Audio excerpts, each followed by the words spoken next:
against a variety of decks. And we can't forget about the old Slaughter games as well. Not my favorite card, but definitely serves a role. As you see, the board here, both players with an Erebos in play. Jessup with a couple of lands, among them a Mutavault.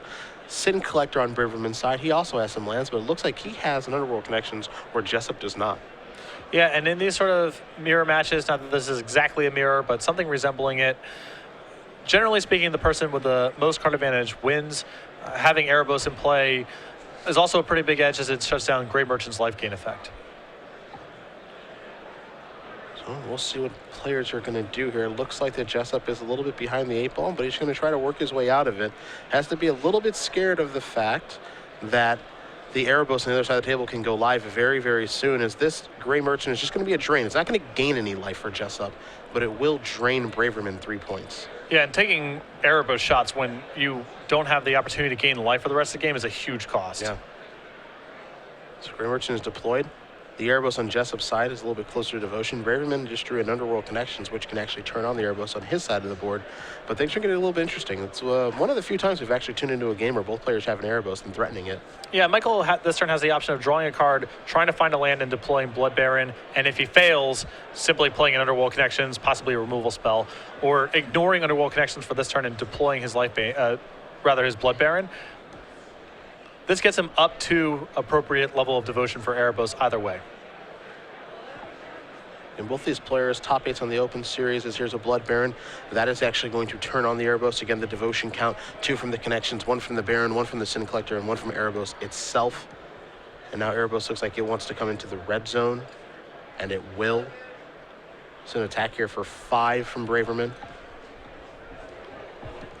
Feels like a pretty big edge in the mirror matches having white in your deck, as Blood Baron is the most likely threat to go completely unchecked, and you also get access to Revoke Existence, which is particularly good when the post-board games often revolve around some mixture of Underworld Connections and Erebos. You see another copy of Bioblight drawn here for Jessup. Bioblight pretty poor in this particular game state. Can't target the Blood Baron, not going to get Erebos off of the table. You see Jessup's going to use Erebos' ability, pay 2 to draw 1. It's a copy of Thoughtseize, which is also not great because he's a little bit too far behind right now for Thoughtseize to be a major player. Yeah, and again, the Erebos on Michael's side of the table preventing Danny from gaining life from Grey Merchant or anything else. So whatever he's casting or using connections, Thoughtseizing, whatever, that life total is staying low, and he's already under the gun. So there is a Swamp. This will be a Thoughtseize, and this could be more of an information Thoughtseize more than anything. I wouldn't be too surprised if Jessup is trying to get some info, maybe to see the way the Braverman sideboard or what he has access to. You see there is a Bioblight over there, and Underworld Connections and Thoughtseize, and 1 card off screen. But with Jessup so far behind, this could be an information Thoughtseize, and just kind of move forward as the card is a ultimate price. Yeah, there's active Erebos, attacking Erebos, and an unchecked Blood Baron on Michael's side of the table. This game is getting to be pretty hopeless for Danny, but there's still value to be gleaned from actually seeing what's in his hand, seeing if he sideboard some weird, maybe there's some strange one-of you should be aware of, what have you. He will take Underworld Connections. That's going to go to the bin. And Jessup will pass the turn back with nothing much to do. Braverman will untap those lands. He'll take a draw step in a moment here, and we'll likely see him crash into the red zone with something. Yeah. And if Danny doesn't have a black permanent to play this turn, a removal spell in Danny's hand can kill the Sin Collector and at least shut down Erebos from attacking this turn. Yeah. Long term, not much of a reprieve from what's happening, but at least gives him a little bit of breathing space this turn. Looks like we're going to see a spell pre-combat here from Braverman. Even though he is ahead, he does want to make sure that he does sequence appropriately. So he's going to tap 2 Swamps. He's figuring out exactly what he wants to cast. Maybe fingering that ultimate price there to take care of the Grey Merchant. Yeah, unlikely to get much better here, and Michael's just trying to clean up the game as fast as he can. Yeah, and there is your ultimate price. So bye-bye Grey Merchant. And I wonder if Michael's contemplating if there's a way to get an insurance black permanent into play so he can ensure that his Erebos is attacking. Yeah. Has to assume there's probably a removal spell out there for the Sin Collector. It doesn't look like he does, as Underworld Connections was taken by Jessup last turn. So creature's going to come into the red zone here. Erebos also itching to come sideways. So there are your attacks. Blood Baron, Erebos, and a Sin Collector. An attack here for 11 with Jessup at 9. There is your Bioblight. Take care of the Sin Collector. less devotion out there for the Erebos, so that'll actually get removed from combat. But that Blood Baron's still an issue. Oh yeah, I mean, how many Mizium mortars does Danny have access to here? Taking a if look any at all. in the main deck, I don't see any, and in the sideboard, I don't see any. Okay. So the answer would be 0. All right, 0. That's the number you're looking for. That's a rough number to have right now. See Braverman considering a few options here in his second main phase after damage was dealt and life was gained.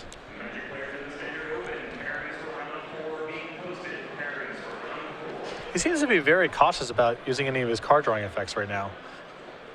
Yeah, I think he's just kind of interested to see exactly what's the ways that I can lose this game, and it doesn't seem to be many, as Jessup does draw a Swamp for the turn to go along with that Bile Blight.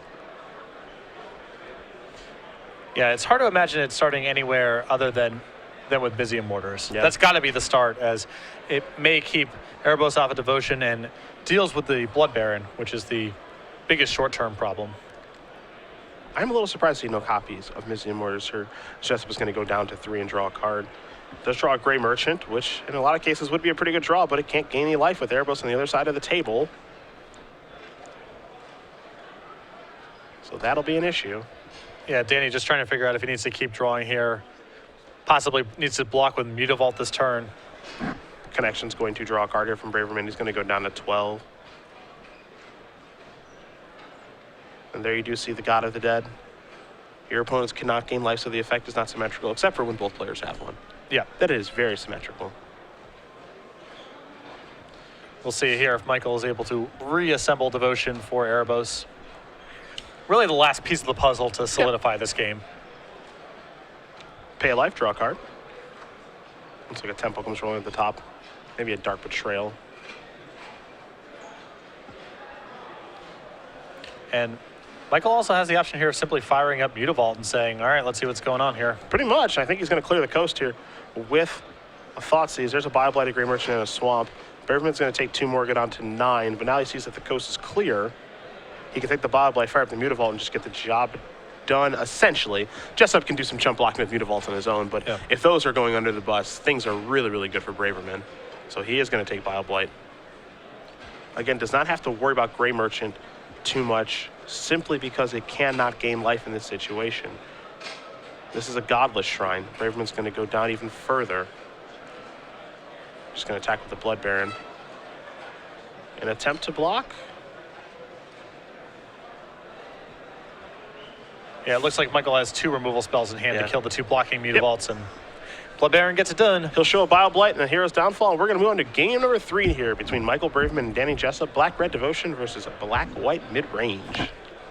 Pretty compelling to see the various black-based builds now add colors. A lot of that's being facilitated by more temples getting printed in. So the black-red build wasn't really feasible before, but definitely the different colors offer a variety of incentives, and staying mono-black also has its incentives as well. There's also probably a black-green version coming on the horizon here. Oh, sure. I mean, even before Born of the Gods came out, we saw mono-black devotion decks that were touching green for Abrupt Decay, maybe Golgari Charm in the sideboard back when the mirror match was all about Pack Rat and Underworld connections. Yeah. Having additional answers to those cards was pretty valuable, and the mana ended up just being too bad. I mean, people were having to play, you know, various cycling artifacts, Pentaprism type of cards to find their mana, and so that wasn't really worth the cost. But once the Green-Black Temple comes out, you might see that change. Wouldn't be too surprised, as we are going to watch these players sideboard, and we'll take a look at their sideboards actually here. Since Jessup will be on the play, I'll take a look at his 3 Duresses, 3 Doomblades, 2 Pharika Cures, 2 Slaughter Games, a Whip of Erebos, a Sire of Insanity, an Erebos God of the Dead, a Rakdos' Return, and 1 Nightfell Spectre to go along with his 2 in his main deck. Of course, I expect the Spectre to come in along with the additional discard and 3 Duresses. Doomblades will stay on the bench, as will Pharika Cure. I don't think you really want Slaughter Games in this matchup, as there are a bevy of cards to name, and even if you select one out of their deck, another one can kill you and get the job done. Whip of Erebos is certainly okay, and we already saw Erebos God of the Dead in. The big questions I have here are Sire of Insanity and Rakdos' Return, and if it's realistic to cast either of those cards when you've got discard spells flying back and forth. Well, I think Sire of Sanity is pretty unrealistic. I do think that Rakdos' Return is potentially quite powerful here, as both players get to positions where they're attacking each other's hands and taking out the high-impact cards. Often the first person to find a high-impact card first is going to be the one who's favored. Additionally, often both players are just sitting with removal spells in their hand because neither player has enough threats to deploy into the face of the discard. So Danny can actually play a game where, he can Thoughtseize away Michael's proactive cards, whether it be card drawing spells or threats, allow him to rot with removal spells in the hand, and eventually Rakdos return to clean it all up. Of course, that risks duresses and Thoughtseizes on the other side, but it is an avenue that Danny has access to that Michael does not. For Mr. Braverman? 3 Sin Collector, 3 Duress, 2 Lightbane Zombies, a Revoke Existence, 3 Blood Barons, 2 Doom Blades, and an Erebos God of the Dead. The Erebos, the 3 Blood Barons, the Revoke Existence, the 3 Duresses, and the 3 Sin Collectors all seem very well suited for this matchup. Michael feels like he has the much more impactful sideboard, as he has a lot of discard and some real haymakers in Blood Baron that, as we saw in that second game, Denny does not have a ton of answers to. Well, game 3 will be underway for you guys at home in just a moment, but if you are just joining us, we do appreciate it. Cedric Hills, Patrick Sullivan, and Osip Abadovich, along with Andrew Shrout and Nick Miller, and the rest of the SCG Live crew, bringing you our first Invitational of the year, culminating Season 1 here in Charlotte, North Carolina. At SCG Live, hashtag SCGINVI for your tweets all weekend long, as we do have a handful of rounds left here, and then we'll turn our attention to our Standard Open, which has 577 players to start off Season 2. Yeah, our introductory event for Season 2, and it's interesting to see what kind of adaptations people are making to their standard decks now with the information from the Invitational. Yep. There's a lot of cool new stuff.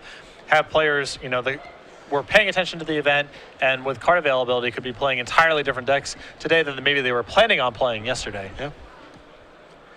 Braverman is going to send it back. Jessup looks happy here, and as these players do prepare for game number 3, talking with Joe Lissette before our standard portion started. Undefeated with miracles this weekend. Surprise, surprise. Or maybe not. Was it 5-0-3? Or was it no draws? Actual no Wow. draws this weekend for Joe. Undefeated with miracles, playing Boros Burn in the standard portion. He's currently 10-2 coming into this particular round. And I was, just kind of asked him, how do you feel about going to the standard portion? He's just like, I don't know, man. I don't think it's going to work out very well.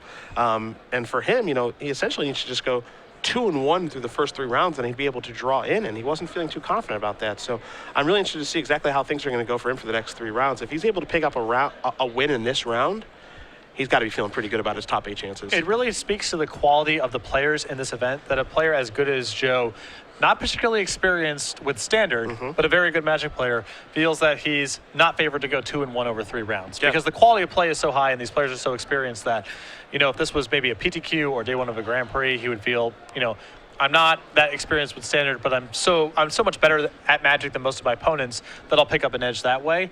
Joe not with the same confidence here as we get to the later rounds of the Invitational, all your opponents are going to be good. I will tell you this. Legacy top 8, untimed rounds, best of 5. Joe Lissette with miracles. No, thank you. Yeah, I don't want any part of that. No chance. Yeah. He's going to find the right play and decimate you as we are underway. Swamp Thoughtseize. First time I've ever seen this before. A controversial opening here from Danny. Willing to pay 2 life. Very interesting. You see Hero's Downfall, Sin Collector, Desecration Demon, and a Blood Baron with Scopa, along with a Godless Shrine and a Swamp. I would imagine this is going to be between Sin Collector and Blood Baron. Yeah, that Hero's Downfall, he can work his way around since he knows about it, but he is staring at a Nightveil Spectre in his hand right now, so he may have some serious interest in just getting rid of the Hero's Downfall, Okay, and he does. All right, so he has a path that he wants to carve out here. Braverman with a lot of draw steps here to take care of the Nightveil Spectre between removal spells and discard, so we'll see if he does find one, as Jessup's going to write down these cards, make sure he knows exactly what Braverman does have. First draw step. That'll yield another Godless Shrine. First one's going to come into play tap. Braverman will pass it back. Jessup draws a copy of Rakdos' Return. Weren't sure if he was going to leave the 2 that he has in or sideboard in the 3rd one, but we know he has at least 1. And Rakdos Return, a really good argument for trying to strand Michael with removal spells or expensive stuff in hand, as Rakdos Return can then clean that all up. Jessup did not find a 3rd untapped land. He finds a copy of Temple of Malice, so Nightveil Spectre will not be untimed. Top card is left on top, as he does pass the turn back over to Braverman, who draws a copy of Underworld Connections. All right, so Michael's starting to rebuild a little bit here. He's found the land drops for the Desecration Demon and especially the Blood Baron that he wants to cast, and an Underworld Connections to start recouping some of the card advantage that he lost to that mulligan. The big question is, does he want to cast Underworld Connections or Sin Collector? And he wants to play the 2-1. So take a look at the grip of 2 Devour Flesh. a Gray Merchant of Asphodel, a Night Veil Spectre, and that Rakdos' Return we mentioned. This hand that Danny has is really susceptible to missing land drops. He has a couple edicts in his hand, but Michael's going to be able to develop a cushion for those through his Sin Collector and his Desecration Demon. And the Rakdos Return and Gray Merchant, of course, aren't very powerful for Danny unless he draws more mana. If Michael doesn't have a way to kill this Night Veil Spectre, then Danny has multiple draw steps in effect to find the mana he's looking for. Yeah. But for as good of a start as Danny looked like he had here and how much trouble Michael was in, the game feels like it's shifted. Yeah, Night Veil Spectre is kind of problem number one here for Braverman. He's trying to figure out what card to take too. Some pretty compelling options between Devour Flesh and Rakdos' Return. They're both very different cards, but they both play a huge role in the game, and Devour Flesh is going to bite the dust here. Yeah, I like taking the Devour Flesh here, as all Michael is really trying to do is open up a window for Blood Baron to go unchecked. That one Devour Flesh is already somewhat committed to the Sin Collector in play. The Desecration Demon requires another response, and wearing down Danny's defenses might open up a path for Blood Baron to enter play and be relatively unchecked. So, in a moment here, Braverman will pass it back and wants to make sure he has the contents of the hand. And I think Jessup is deciding if he wants to cast Devour Flesh or not, and he does. So Sin Collector is going to get off of the table. Braverman will gain a little bit of life. Jessup will untap very quickly. We know he kept his top card on top. Unsurprisingly, it's a land. It's a Rakdos Guildgate. That's going to come into play tapped. Spectre's on the table, and we'll pass it back to Braverman for his fourth turn. I think if Michael is able to find a removal spell this turn, he's got a really good shot at winning this game. But he did not. His draw was a swamp. He has a Desecration Demon. We know he has connections. You know that he has Blood Baron of Escopa. So 4 mana, and Deso Demon in the house. Now it's Jessup who needs the removal spell. What does he draw? It is Lifebane Zombie. That is right in the nick of time. Yes, it is.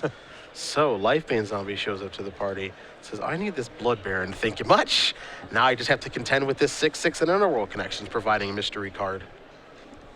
And this is the way the Black X mirror matches often play out. Both players very aggressive, attacking each other's hands.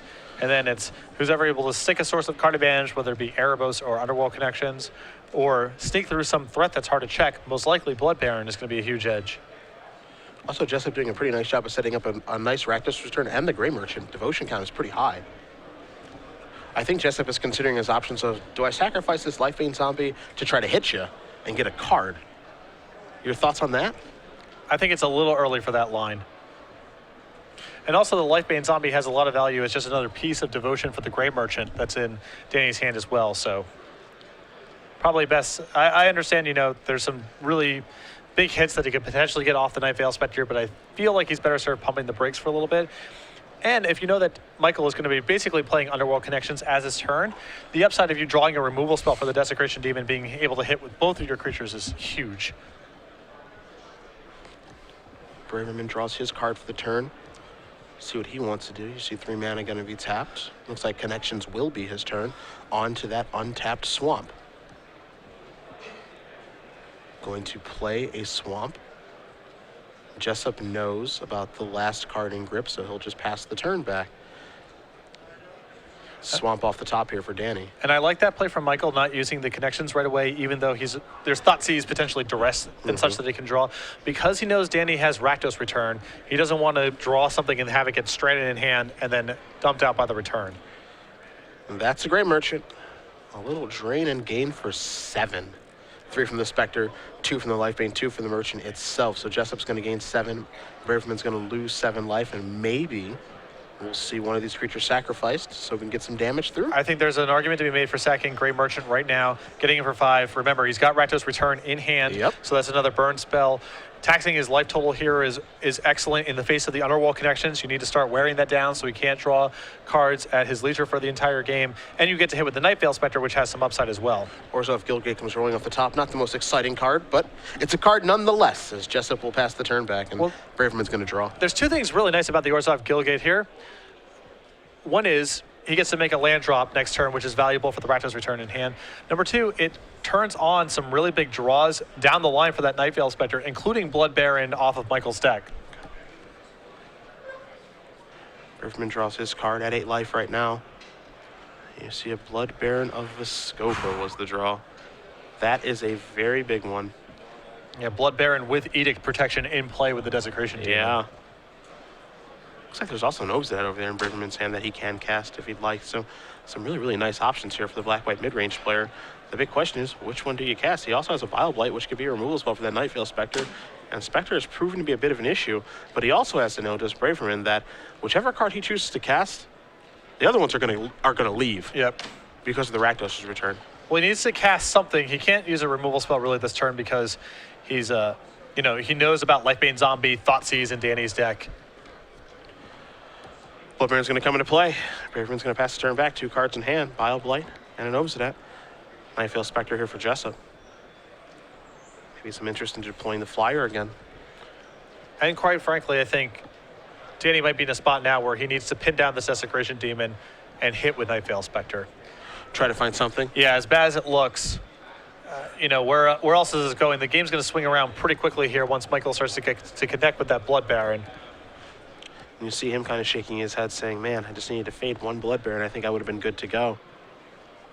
And now he's got some work to do, even though he was in the driver's seat about a turn and a half ago.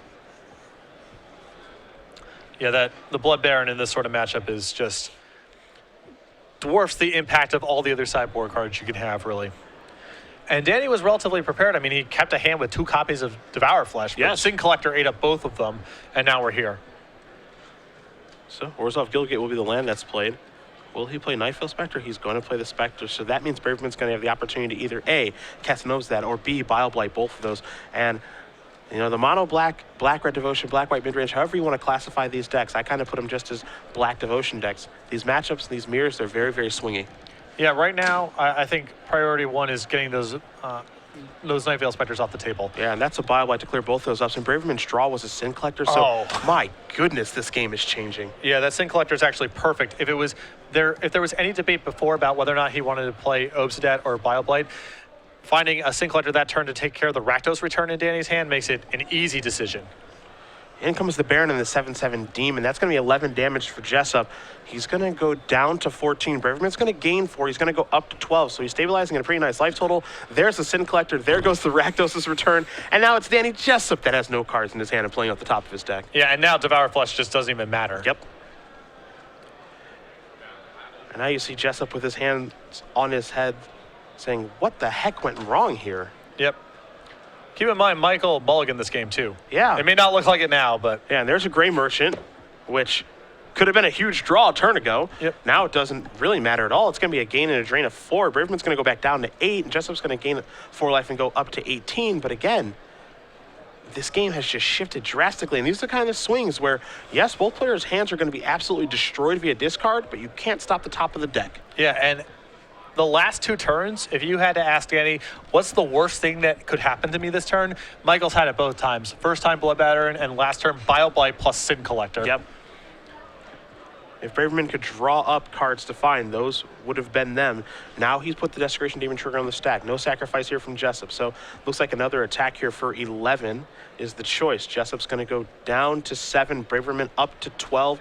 We know he has knows that as a follow-up. There's a Swamp. He even gets to leave Underworld Connections up. Jessup, all he can do is kind of shrug his shoulders and say, all right, man, you're going to win. There's nothing I can do. You're going to Desolation Angel me next turn, blow up all my lands? What's going on here? Obsidian's going to go hiding. Underworld Connections available. Jessup is going to untap. And unfortunately for him, I think this is going to be probably his last draw step of the game as Bile Blight is the draw. He's going to give the Orzhov Guildgate back and concede the game. Michael Braverman is going to win this match over Danny Jessup. And you see Jessup Flair's eyebrows. Sometimes there's nothing you can do. Black-White mid-range defeats Black-Red Devotion 2 games to 1, and Braverman's top 8 dreams are still alive.